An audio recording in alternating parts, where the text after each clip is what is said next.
Hey, I'm Victor Margiotta, and this is the Community Show. We are on location at the Montrose Free Library in beautiful Montrose, New York. My guest is Joe Brady, and we are going to talk about the Peekskill Parade. Thanks, Joe. Hey, Victor, good to be with you. All Appreciate you right. having me. Oh, Yep. this is great. Last year I think we were a little close on the cutoff date, but this time we're going to have plenty of time to tell our viewers about all the upcoming events that are going to Good. happen. But first, I want to talk about you. Give me a little history. Tell me where you grew up. Okay, well, I'm born and raised in the Bronx. My grandparents are born in Ireland on my father's side. My mother's side, they go back a few more years. But we'll get right into why I do what I do. My father started teaching me to play the bagpipes at 7 years old. I wasn't particularly thrilled with doing that. And as a matter of fact, the piece that you start with, what we call the chanter, little finger piece that you learn on, I threw out the window. About sixth-floor apartment in Parkchester. But I guess for some reason I missed it, and for my ninth birthday, I asked as a present to have the chanter given back to me, which I got back, and my father started teaching me. And I guess it's an old saying of some sort that my father learned a lot between the time I was 7 and 9. And I started playing and never stopped since then. And it's opened so many doors for me, and it's treated me great. I've been playing since that age. Well, they say, that everybody should learn an instrument and that, the arts in general should be pushed at school, that it's important, Oh, that I it should totally be. agree. And as with any discipline, the younger you start, the better. I can tell you that I didn't start golf until I was 50, and I do regret it. Not that I don't regret starting golf, I just regret it. I didn't start at 7, 8, 9 years old. And I was lucky to have been taught. My father was a very good instructor, and I was involved, and he had me involved in some of the bands and everything else. But I will say this, that probably the best thing my father did for me, which is not easy as a father. When I was 15, 16 years old, he was encouraging me to go to a band in Worcester, Massachusetts, which was quite a ride, to be tutored by a pipe major, James Kerr, world-renowned piper, just a phenomenal reputation. And I didn't want to do it. Who wants to spend Sundays or weekends traveling with your father, Worcester, Massachusetts, for band practice? But somehow he convinced me to do that, and that transformed my piping career because I did go there at 17 years old. And James Kerr was a phenomenal instructor. We started off, the relationship was like a sergeant major to a private. He was tough as nails. I got away with nothing. And I wound up playing 17 years there. My father just wanted me 1 year, and I couldn't stop. They were great. By the way, it was a band full of Scots Presbyterians. I was the only Irish American Catholic in the band. But it goes to show that in that band, or it goes to show that music superseded everything. That was a nationality, if you would, in and of itself. But the traveling was getting to be so much, either on Fridays or Sundays. So I went ahead and my first year at Iona College, I got my pilot's license. Wow. So I was able to fly to band practice. Luckily, this aforementioned James Cale lived a mile from the airport. So and then when I would go to work after school, I worked in Rye, and 5 o'clock on Friday afternoon, I'd leave work. 5:30 from White Plains Airport, I'd be airborne, looking at all the peons stuck in traffic in Hartford and all that stuff. It was great. I'd land in Worcester, met James Kerr, maybe had a beer there, but then we go to band practice and I fly back in the morning. It was great. So for 17 years, I spent my learning years with that band. By the way, after that, I went on to do other things, and James Kerr and his wife Ruby and my wife Ann and I became like brothers and sisters. It's a truly remarkable human story. Yeah. Well, talk about golf. Arnold Palmer got his license and wound up Yes. getting his own plane, and he would get to the course a few days early to play a couple practice rounds, and what a big difference that was, for him. Yeah, and it's amazing. My career is not quite on the level of Arnold Palmer. He has an airport named after him. He's got airplanes that I don't have. He's got other things. But I like to think at the top of my professional bagpipe career, I was pretty much in line maybe with Arnold Palmer's. But I don't want to, I shouldn't be bragging like that. But I did pretty well competing for many, many years in the bagpipe world as an individual and with a band and running bagpipe bands. That's awesome. How did you meet your wife? How did I meet my wife? Meaning, which story do you want, Victor? Okay. My wife and I knew each other from the Bronx. As a matter of fact, I grew up at Dominic's restaurant. I started as a dishwasher. Wow. Dominic was my wife's grandfather. No way. And we were connected, not so much through the restaurant, maybe for the schools and what have you. And then we met, and we started dating. I guess I could say it now. The statute of limitations has probably run out. Our first date was like New Year's Eve. I was giving off Dominic's Restaurant because they didn't fill the room. So I would ask Ann for a date. This is 1973 into 74, that New Year's Eve. And couldn't get a reservation any place. So where do we go for dinner? Dominic's. Restaurant. And that was our first date. We dated throughout Iona. And I graduated in June of 77. And because there was no such thing as living together, then we got married in July 77. So we'll be celebrating 48 years in July. Congratulations. Thank That's you. awesome. Thank you. And you had 4 girls? We have 4 daughters, yes. They're all doing great. Thank you. Chris Ann, Lauren, Caitlin, and Nikki D. Yeah. And I thought all the years with bagpiping, traveling, playing contests, everything else, I had it easy because that's all I had to do was worry about myself. Ann is the one that took care of the kids. She always went to everything. Good job, Ann. Yeah, well, yeah. She took care of everything else and made it easy for me. And even as they got older, the kids always wanted to be with us through all the contests, especially the contests that everybody was involved in. Hunter Mountain, which so many people in Peekskill know about because I took over running that contest. I forget how many years ago, maybe 20, 25 years ago, and they asked me if I would run the festival up there. I said, only if I use my people being the Peekskill St. Patrick's Parade Committee, which was a home run because we all knew each other. Yeah. And this for them, and we had, I hesitate to mention names because I'm going to leave people out, but we had Aaron Harold and Giselle Canane and Chuck McGrail, of course, in no particular order, and I know I'm leaving out, I apologize. We had the Chalmers, but these Peekskill people went away with us. It was, at the beginning, it was a 4-day festival, and we were all taken care of, lodging, food, drink. It was great. It was really wonderful, and it became a big family event. So there's a connection there with Hunter Mountain and the Peekskill St. Patrick's Committee. I love Hunter Mountain. And Susan Wong was there. I know I'm going to regret when I see this Right. on TV. I'm going to miss somebody, so I apologize for that. But we were just talking about skiing, and I used to ski 15 times a year, but now that I'm getting older, I'd rather golf. So they actually opened one in Ossining, the indoor golf. I Yep. think it's the 19th hole, and I recommend going. It's beautiful. It's really nice. We'll have to check that out. And I love golfing too, and particularly the 19th hole. Sometimes I like to start there and work my way backwards. I seem to do better. All right, you didn't want to get into the history of St. Patrick, but let's just pretend we know something about St. Patrick. Well, you seem to know more than I do. Sure, Well, I did St. a little Patrick's homework. It's a phenomenal figure Yeah. in Ireland, and so much so that the patron saint of Ireland, of course, and they celebrate his feast day in Ireland.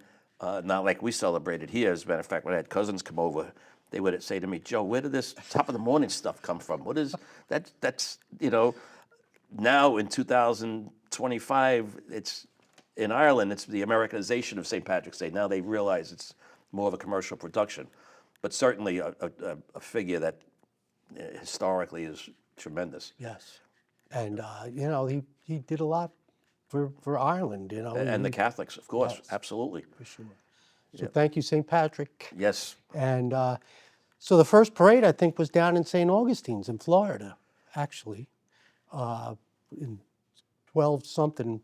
And it was actually by the Spanish people that did Yes. Yep. in honor of St. Patrick. So Yep. St. Patrick covers all the ethnic groups. And, Yep. he's a patron saint of everybody, I think. Sure, and in large part due to the Irish American community, especially in New York City, this has become so tremendous. It's as good as any national holiday, as we all know.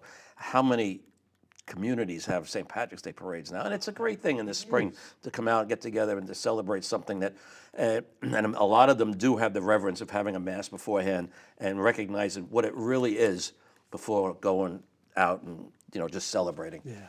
having How a parade. important is your religion to you? Oh, my religion is very important to me. Yes. It's of paramount importance. One of the things I do as a bagpiper is I play a lot of funerals. I mean, I just assume play the fun things and everything else, the festivals. But I play funerals, and I played one today, which was very heartening because a gentleman lost his son, and he gave the eulogy. And they said, there's so much to be learned at these things. Okay, I'm contributing in one small way, but it pushes me into being in places to where I can learn so much from people and everything else. All my kids pray for them all the time. I don't want to wait to need prayer to use it. I believe there's other ways You know, and they talked about prayer in the schools, and they said that once prayer got taken out of schools, you know, crime went up. But Yeah. they said the most important thing about prayer in school is it relieves anxiety and stress. Yeah. And these are all the things that are so important, you know. And having St. Patrick's Day parade, That's important. it's a celebration. We need that moral compass that seems to have gotten lost in so many ways. Because when all of a sudden there's adversity to be faced, what are you going to do? Yeah. What are you going to cling to? Yes, you want to hug your wife, but why are you doing that? It's because you're married to her, and why? Because you're there You love her. for reasons. Yeah, Yeah. that's what it all comes down to, and we need that moral compass. Yes, and what does it do? It brings the community together. The fire department comes in, the police department, you know, the government. Yes. You know, all these municipalities come together to put on an excellent show. I was saying to you before the show, Victor, what you do here is very important in the community. A community needs a lot of Yes, things from the outside coming in together so we can be together. You need excuses to be together. And I will relay this to you today.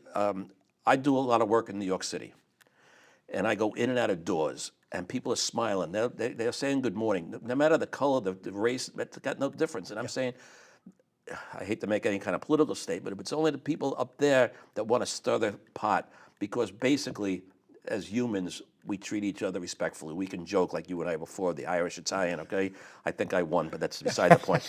No, I'm kidding. But we all want to be together, regardless of race, color, creed. We enjoy each other's company. Everybody brings something to the table, and it's something that is worth enforcing and promoting. Yep. Okay, and it really bothers me when you see a lot of stuff on TV. When people try to divide that, because at the levels that we're at, as I just walk around New York City, I know that's not the way it is. I know. You know, and St. Patrick's Day here in the city, it's great. Yep. Last year our Grand Marshal was George Pataki. What a phenomenal bunch of talks he gave here and there. But being around him and other people, you can see how special people come to him because they know who he is.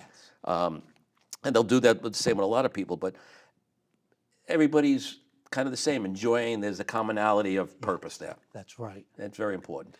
So it rained. Oh boy, did it ever! Last year it poured like rain like crazy. That's the one thing we have no control over. Right. But the show had to go on. The show had to go on, and Yes. it did go on.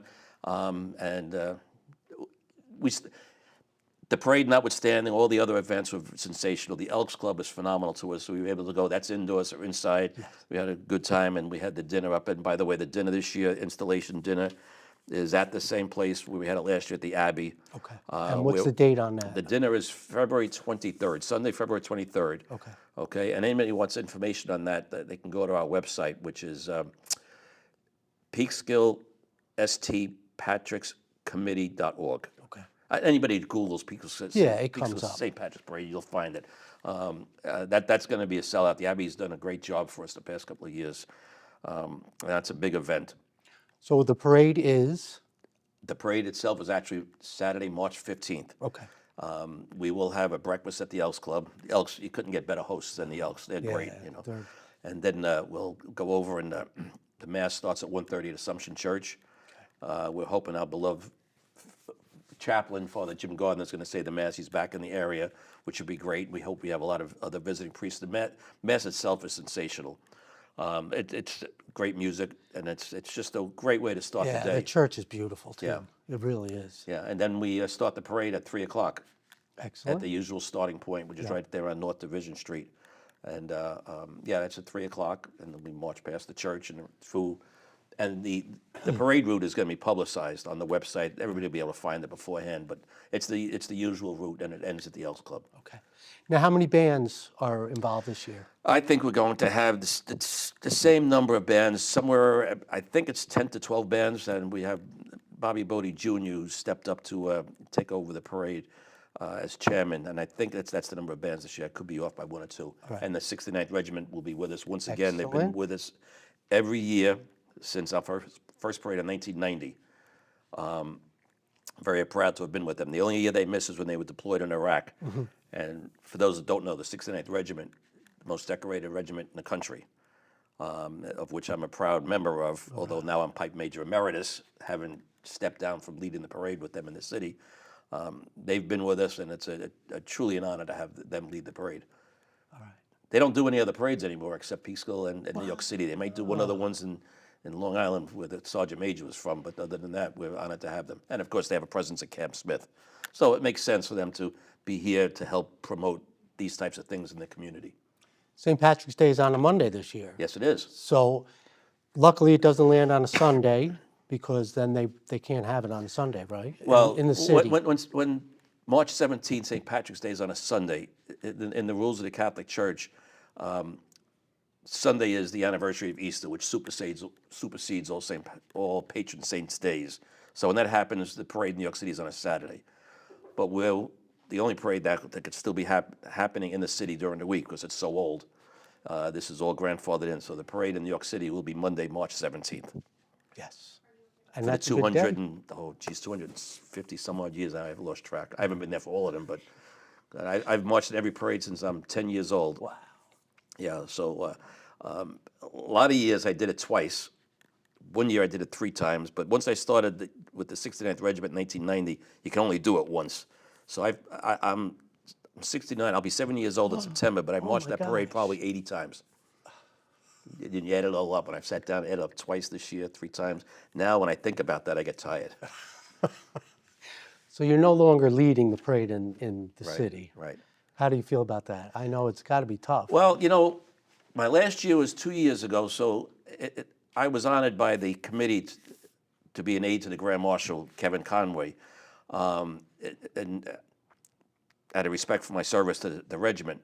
So I had a blast that year because I wasn't playing, but I wore my kilt, but it wasn't the whole regalia. yeah. And marching with Kevin Conway in that parade was great.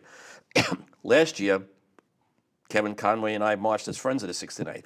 So it was just a blast to walk up the avenue, without the obligations and the burden of the And not only that, I was very proud of Sean Delgado. It was the guy I named as my replacement, a young guy, fellow Iona alum. Did a super job doing it. So an important component of why I was able to leave on my terms that I had somebody to take over for me that I trusted. Yes. And now he's done it. This will be his 3rd year, and he's done it. After his 1st year, he said, Joe, I have no idea how you did it. He made up a lot of adjustments for the 2nd year.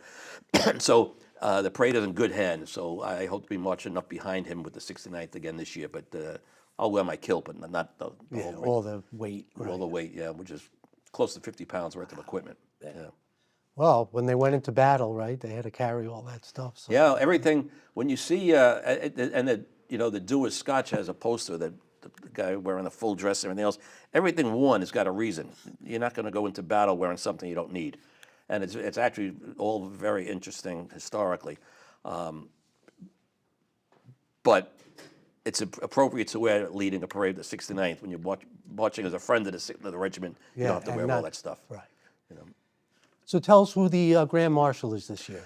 Well, we once again every year, Victor. Before I mention the names, we're always blessed with such great names as Grand Marshal and aides. And then when after the selection is over, where are we going to go from here? But once again, another great roster of people. We're honored to have George Oros. Everybody knows George Oros. Yes. Everybody knows George. He's a fabulous former Westchester legislator and then a deputy county executive. And he is accepted to be George Oros, O''R''O''S. Okay, for St. Excellent. Patrick's Day. Yeah. So he's our Grand Marshal, and we're going to have a lot of fun because being around George Oros means you're going to have fun. The aides include, I think I can get them all right now, Bobby Bodie Jr., okay, who's now running the parade as well, Piper with the Westchester firefighters and just always ready to pitch in. His father was past aide too. Claire Keenan is going to be an aide. All right. Yeah, and Bob Kelleher. And last but not least, Lou Mattei. And we're delighted to have Lou. As you well know, you interviewed his son Scott. Tremendous loss to our community. We lost Scott, and last year's journal was a big tribute to Scott and our other dear friend Tim Murphy. Tremendous loss, and we're glad to have Lou still join us and be with us for this celebration. Now, speaking of judges, how do they judge, the parade? How do they judge the bands? How do they judge the fire departments that are marching? What are some of the criteria for them to win the prize? We don't. No. Not in Peekskill. Okay. I never thought there was a need to, and I'll tell you why. Okay. And I had been asked to be a judge here and there, and I do a lot of judging of other contests. these bands go out, they do as best they can because it's pride, their own pride. You know, people will ask me, what's your favorite tune, Joe? My response is whatever I'm playing at the moment. Every time I go out, I'm playing to be pleased myself. I want to be proud. I want them to be proud of me. You don't need judges. I mean, the bands we have to go out. Now, I know why some of the other communities do it. They're bigger. Yeah. Peekskill is a smaller community, smaller city, and the parade is smaller. If for no other reason than that's the way it is. Other parades, and New York City does it too. And not to demean it, but I don't know how the basis on which they judge and everything else. I don't know. I just trust the groups themselves that are performing to do it as best that they can. They don't need to be judged. Right. I guess it's just a little prize at the end that oh, we won the best, whatever. But I think that's a great idea that you don't judge them. I think I that's don't know that awesome. it's necessary. Yeah.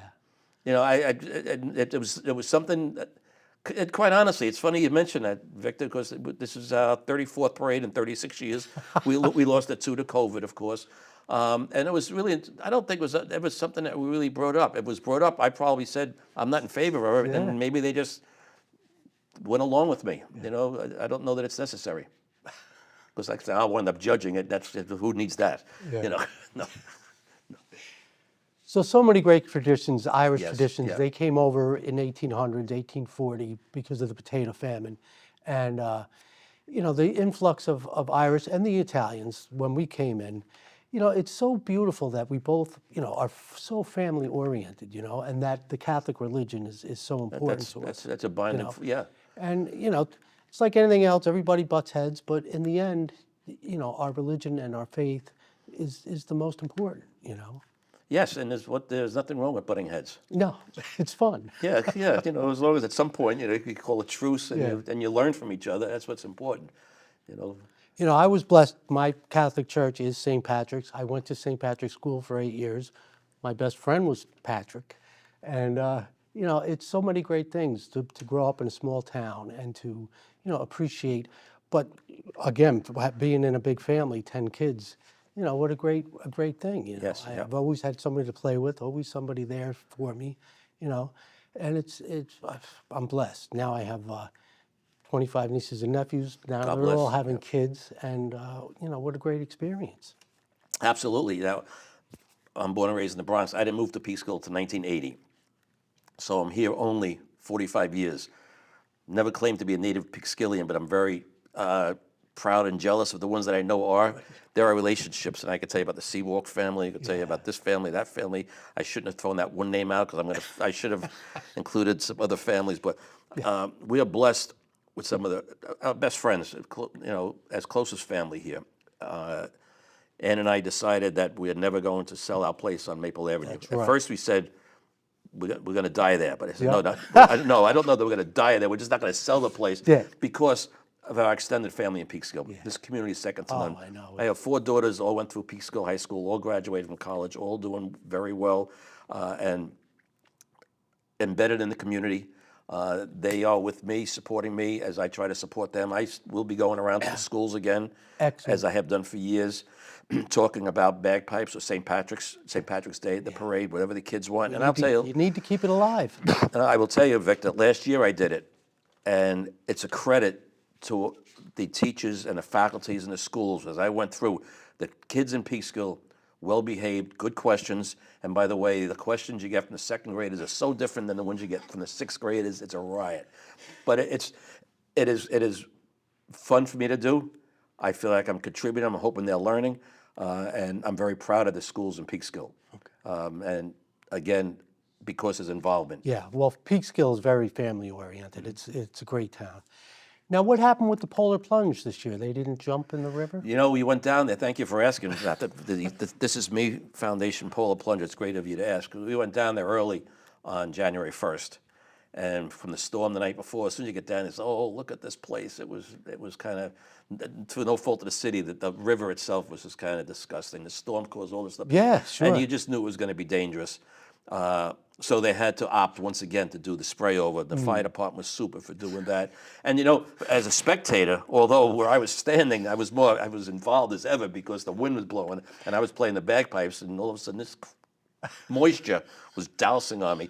But From a spectator's standpoint, it was fabulous because there's a longer show than if we're just running into the river and Yeah, coming out. right. What they're going to do, I don't know, going forward, because Lauren and Caitlin, my daughters that run it, are concerned about maybe people won't want to plunge, but this year they wound up near 150 plunges. Wow. Yeah, and they raised well over their, Oh, that's excellent. well, I think $25,000 that goes into This Is Me, exclusively used for scholarships for graduating high school seniors that have overcome adversity. And there's quite the application process to do that. So I appreciate you asking that. I'm not jumping in the river. As long as you make your usual donation, you're Yes. excused. Okay, but have you ever done it? Have you ever? No, I'm the one they won't allow to do it. I'd have a heart attack. I can't. I think that's their concern about my having a heart attack. So their dad, no, you're not jumping. They depend mean, too much on me. yeah, They don't care about their friends. They don't care about the Margiottas. You guys can jump in. Dad, no, you're not going. Even these people that jump into these ice baths, it's Yeah. a big thing now. Yeah. I'm not doing that. I'm sorry. No, nor am I. No, I don't think so. I'd take a hot shower. Oh, just when is the pub crawl? The pub crawl is going to be an unofficial event this year, and Okay. it'll be the night before the March 14th. Okay. So we got a busy season coming up. So we'll have, and I don't know if anything's going to be on the website or not. It's going to be more word of mouth, I think. Okay. Friday, March the 14th. But the main thing is we want to support the local businesses. That's the main thing. And yes, we want to get out there and support. That's what this is all about. Oh yeah. You know, and especially then the parade the next day is when everybody comes to the downtown Peekskill and everybody can enjoy all of that. Right, and hopefully the weather will cooperate.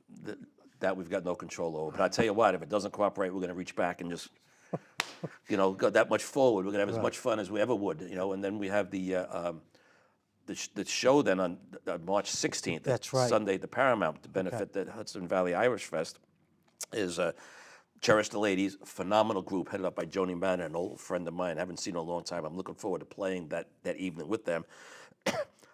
She's great stuff. We actually had Joni Madden as part of our parade back in 94, 95 when we did it on Thursday night.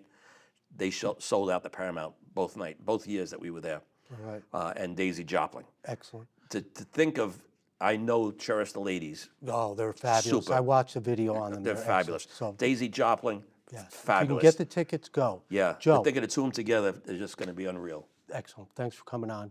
Get involved. Go to the Peekskill Parade. Try to get to the show. And Joe, thanks for coming. Appreciate it. Hey, Victor, nice day. Happy St. Patrick's Happy Day. St. Thanks for Patrick's having me again, Victor. I'm Victor Margiotta. This is Community Show. Thanks a lot.